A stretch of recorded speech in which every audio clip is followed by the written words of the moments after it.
Today I'm going to be filming a couple different videos for you guys. One of them is showing the outfit of the Pursuit.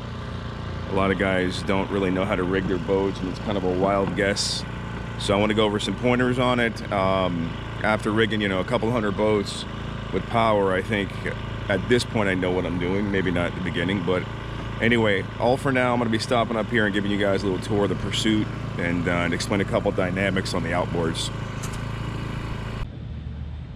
Alright, so today I'm going to give you guys kind of the scoop on these outboards, whether it be mine or somebody else's. I don't think it really matters. Dynamically, they all attach in a similar way.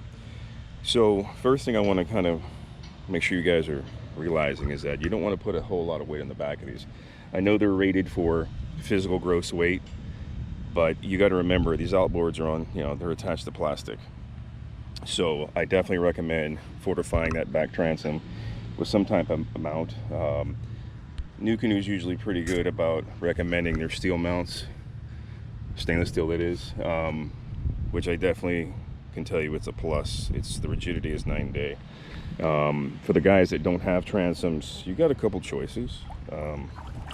Obviously you can make your own mount, which isn't a bad deal, but you got to make sure you find a way to attach it from underneath.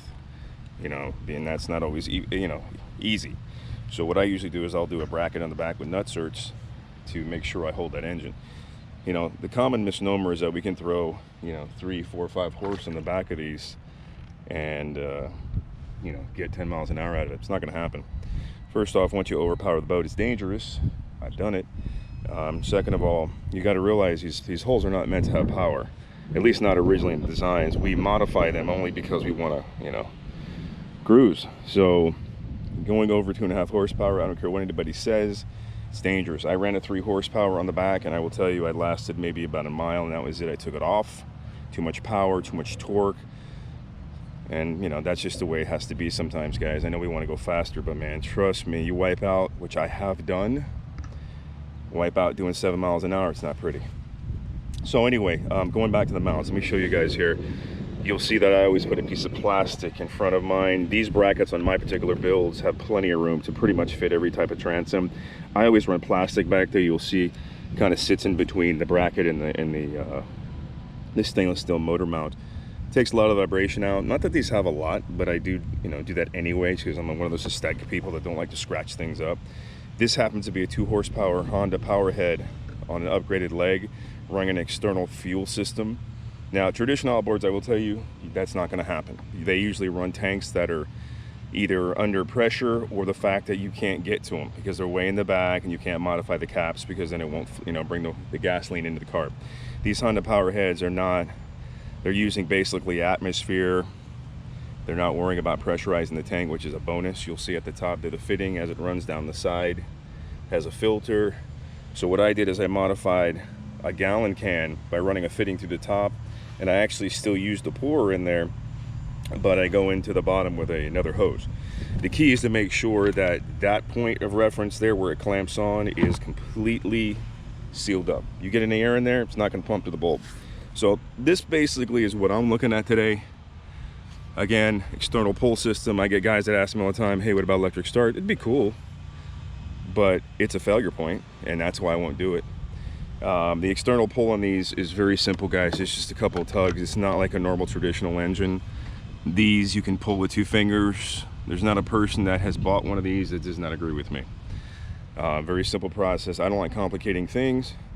That's why you'll see in all my videos, guys, I tell the truth because, number one, I love what I do, and number two, it's just the fact these things, the power heads are rated at 2 horses, 6,500 RPM, and you're going to cruise, trust me, anywhere between 5 to 7 depending on your craft.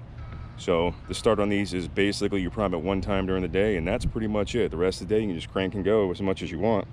Now I run a kill system on mine closer to the occupant. You'll see here where it connects, I make a detachable clip on the side of this for all my users so they can run in a kill switch up here. Now, I'm trying to move my boat here. We're kind of stuck in the mud. All right, you'll see it right there on a toggle. Yes, it's not a dead man. I get it. But I've yet to get in that situation where, that's a problem. Plus, if you detach that at any given point, it will kill the engine. So Understood. So that's something that eventually I'll probably put a kill switch in, but I just don't overpower and go crazy, because that becomes an issue of liability for me. So the rest of the Pursuit, you'll see my fishing's there, my fishing bag. Thought I saw someone coming towards me. Fishing bag, of course, you'll see my paddle's always next to me, and it's locked to the boat, so if something happens, I grab my paddle and we are good to go. Crates in the back, anchors in the back, a little extra fuel if I need it. Never know how far I go. I do run True Fuel, just so you guys are clear on that. I don't run anything but that, to be honest with you. Even the non-ethanol still has water in it. But let me get you some images from the back here. I will break the video up, guys, into some segments so you guys can see it. I do run in the back kind of a rudder system on the back of mine, simply because, man, it's awesome for just gliding with currents and not having to worry about it. I do run my anchor trolley on the side, not inside, because to me that's just one of those things. It's a preference, so I don't wind up hitting it on the inside. You'll see a little bit closer view of the fuel system on the rear, their 3D printed bracket. Right now it's off because I can just refill it on the fly wherever I'm at. There's always banks here. Pursuit doesn't pull a lot of water in, even when I'm running full speed. That's pretty much it after about 3 miles. Just a little bit in the cup holder. I don't run midship on this. I'm close, and you'll see towards the front, but I don't, like I said, what's up in the front also is extra anchors and ropes and things like that. I try to keep everything waterproof as much as I can, but you're only talking 23 pounds on the rear end of these. I do recommend the U-joint tiller, because I will tell you right now, running a straight stick is not fun. And traditional engines, as you guys have figured out, you don't have that adjustability right there. That, I will tell you, is the game changer for me, that you can adjust vertically, you can adjust horizontally, you can adjust trim here.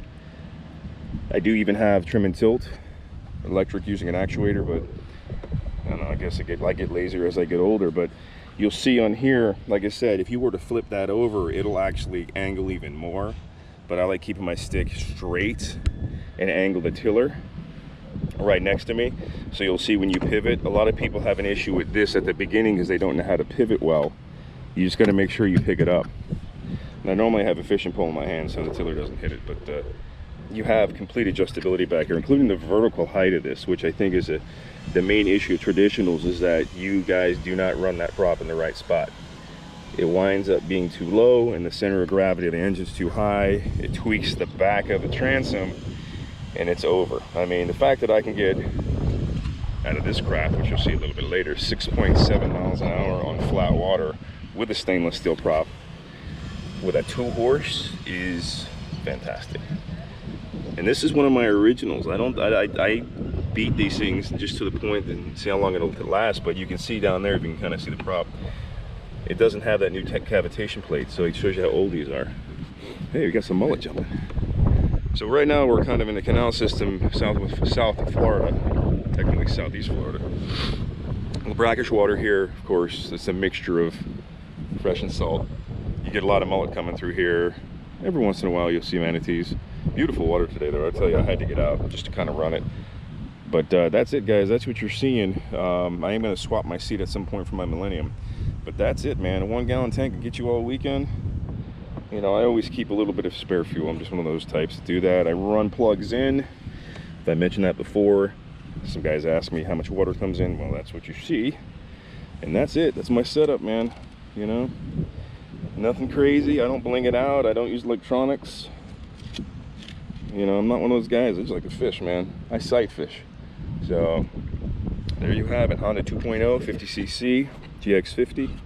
External fuel systems on board. You'll see the bullnose rudder.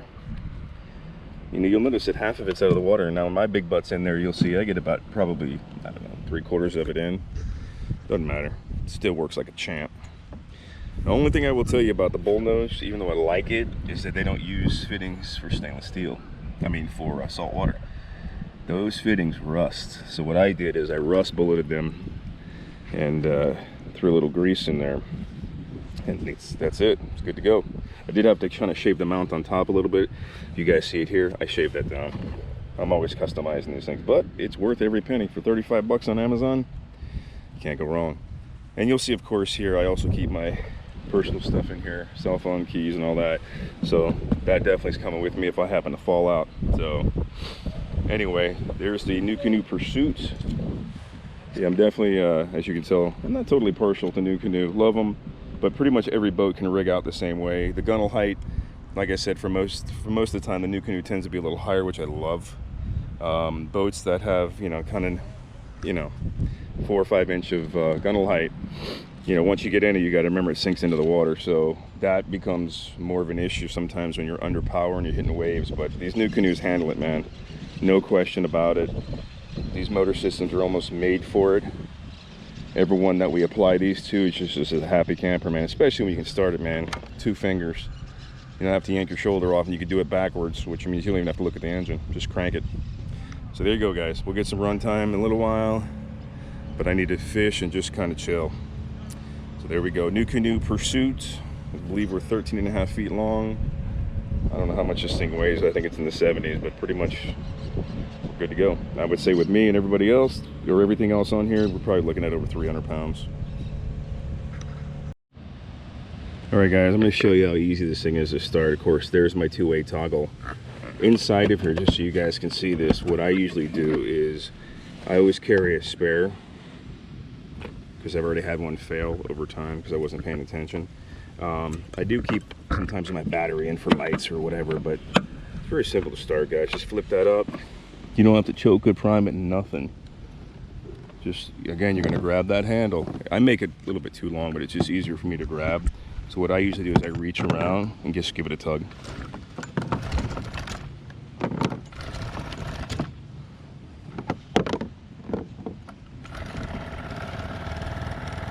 And there you have it. Usually it starts with 1 shot, but must be cold-blooded today. But guys, that's pretty much it, man. I didn't give it any gas. I probably should have gave a little bit of gas, but that's pretty much it. I mean, there is nothing to it. Of course, when you want to kill the engine, that's it. Turn it back on. It's been sitting for about 45 minutes. That's it. Done. And now we're going to cruise to the next spot.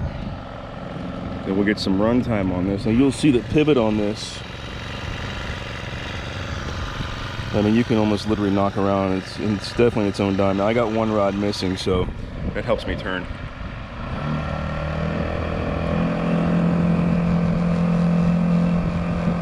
I love these little motors, man. Sometimes my 50-year-old arms don't like me. But once I get to my spot, I paddle. I don't conserve fuel. That I will tell you I don't. I probably should, but I don't. I'll get some speed later. I want to go on the other side of this bridge up here. There's always peacocks hanging out. And I'm using a hula popper today, so hopefully you can draw their attention.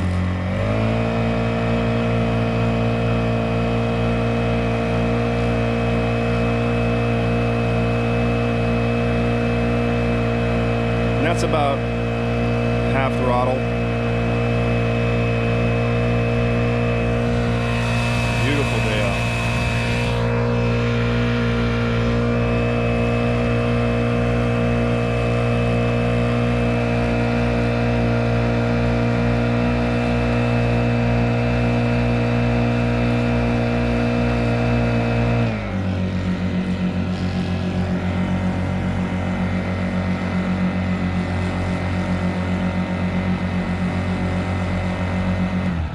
So I'm going to park my butt up here. We'll go see what happens. So you'll notice on here also, let me bring before I come to a full stop here. That's interesting. I'm actually dragging my anchor. Oh, well, that's fun. When I was running, I'm actually dragging like 10 pounds of chain. Didn't even realize it. Didn't tug the boat at all. Quite funny. But anyway, so I was wondering why am I leaning on one side? It's quite funny. Everyone's sleeping today. The only thing that's not sleeping today are the mullet jumping, man. Of course, the wildlife. So we're gonna go ahead and get this thing rolling. Give you guys some real numbers here. I'm gonna move my number up here so you guys can see it. And we're gonna go.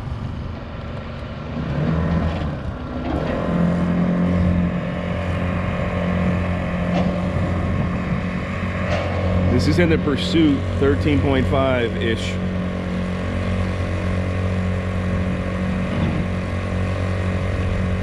I'll give you guys some average run times. We're just gonna cruise in unless I find some really cool wildlife.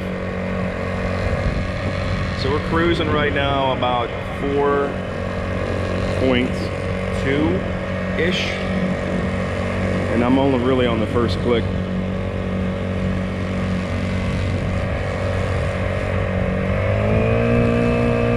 This is my next click.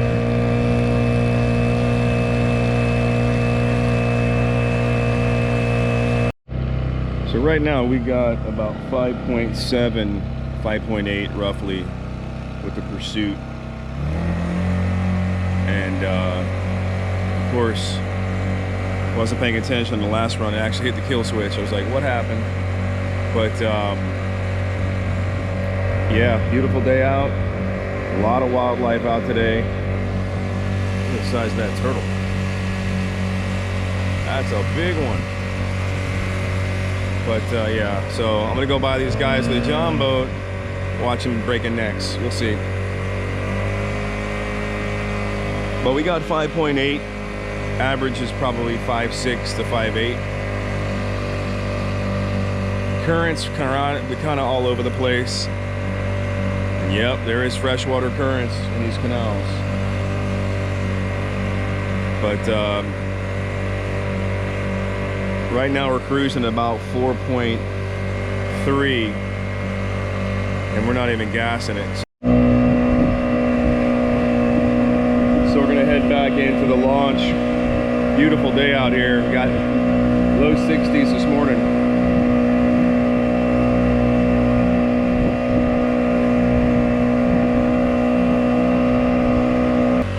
And people just dumping yard trash in. Man, I saw some fish right there.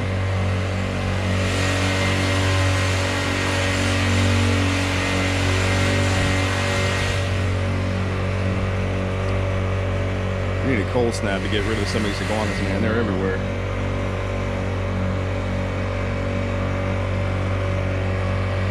Crystal clear and flat calm.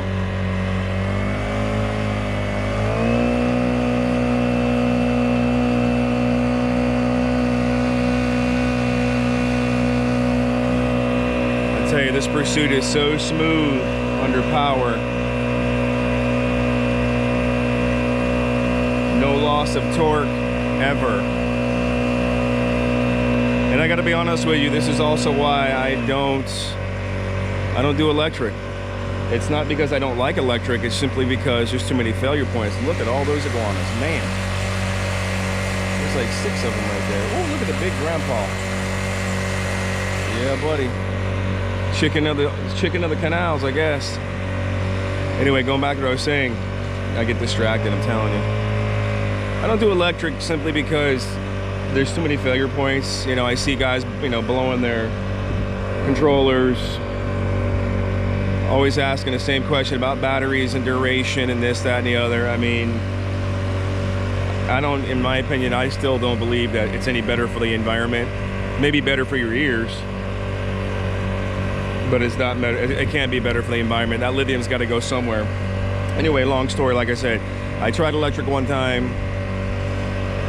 It was okay, and it failed in salt water, and I told myself never again. Because you got switches that go bad, especially saltwater guys. They know what I'm talking about. There's always something corroding. So for me, gas is the way to go, always works. You can always bring more fuel. Starting's never an issue with a Honda motor. You can load this kayak up with as much junk as you want. It'll still move. Same power, same torque, maybe a little bit slower. But again, I found nothing to replace the simplicity of a gas with 2 wires and a fuel tank. That's it. So that's my 2 cents on it. If you're rigging boats out, you want to put gas on it, pay attention to what you guys want to do with the gas. You know, you're not going to break a speed record. I do want to show you guys my rig, especially for a new canoe, all the guys considering outboards. You got to pay attention to, like I said, a few different points when you do put the boats together with outboard and other power. You'll see, again, 2.0, which is a 50cc on a new canoe mount, Very important. Again, as a repeat, you guys got to make sure you get a mount that's going to handle the power.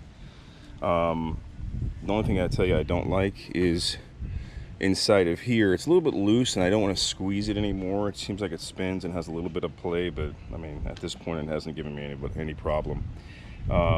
It has an adjustable tiller, which you'll see here it adjusts vertically, and of course you can spin it around if you want to lock it straight, or if you want to rotate the arm. That's up to you. I do run an extension. I left this on as I cleaned it earlier. That of course helps on the restarts. I do want to show you my gas tank, my Home Depot special, because it works way better than I thought. So what I did with the gas tank is got a 1 gallon, because the other one was overkill, and I just drilled right up on the top here. I even left the filler inside, and I put about a 10-inch piece of, you know, fuel line in there on the opposite side, which you can kind of see it there, and left it on there so it's all, you know, somewhat airtight. Works like a champ. Much cheaper than buying a gas tank. I'm just going to make sure when you do the filler that you loosen that up. Give it a couple squeezes, and you'll see in here, there's the gas. Doesn't take rocket science, but it works. So as you fill it up, you can kind of see it in there. It's bubbling away. That's it, man. Nothing crazy on that. And when you're done, seal it back up. All right, that's it, man. You'll see that there's gas in that filter, but there's a little bit better shot of the rudder system. Anyway, so when you guys do mount the 2.0 or 1.3 or a 2.3, whatever you guys got, you definitely got to make sure ergonomically it's going to work for you. Now, I will tell you, I put traditionals on here before, and you have a straight back and forth stick. Makes it more of a pain, plus the engines, it's much higher. So what you guys got to contend with now is a higher center of gravity. The prop is definitely not into clean water, which you'll see here. There's the bottom of my Pursuit. It's pretty much at the gearbox. I could raise it up a little bit, but I don't. It works. You know, when I'm in the boat, it obviously goes down a little bit. But you'll see my setup here. It's really simplistic. It's got the on and off switch here, and nothing else in there, but you can of course put batteries and things like that if you want to. There is a spare kill switch in there, but that really, at the end of the day, is it. There's nothing complex about this setup. It's 23 pounds all in. You'll see the external piece that I made. Just run these through. Like I said, it can be taken off in seconds. Fits right through here. There really is no, you know, no issue with the vacuum in it. Kill switch runs off to the side. This is key, guys. You got to make sure you put a coupler on your outboard. Push that kill switch all the way up to the front. And I will tell you, traditional outboards, you can't really do that, guys. You're gonna have to come up with something custom, but you definitely want to do a ground up towards you with waterproof connections all the way across, heat shrinked.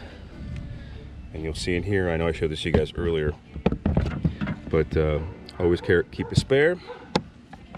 And that's pretty much my rig. Yep, I hear my dogs barking in the background. But again, is there an advantage over mine? Well, lightweight, 100% customizable. You have basically 2 tiller control adjustments plus your horizontal, which is kind of cool. Again, a lot of your boats have issues here where this isn't wide enough, but these brackets tend to pretty much fit almost every kayak. So that makes it much easier. All stainless fittings.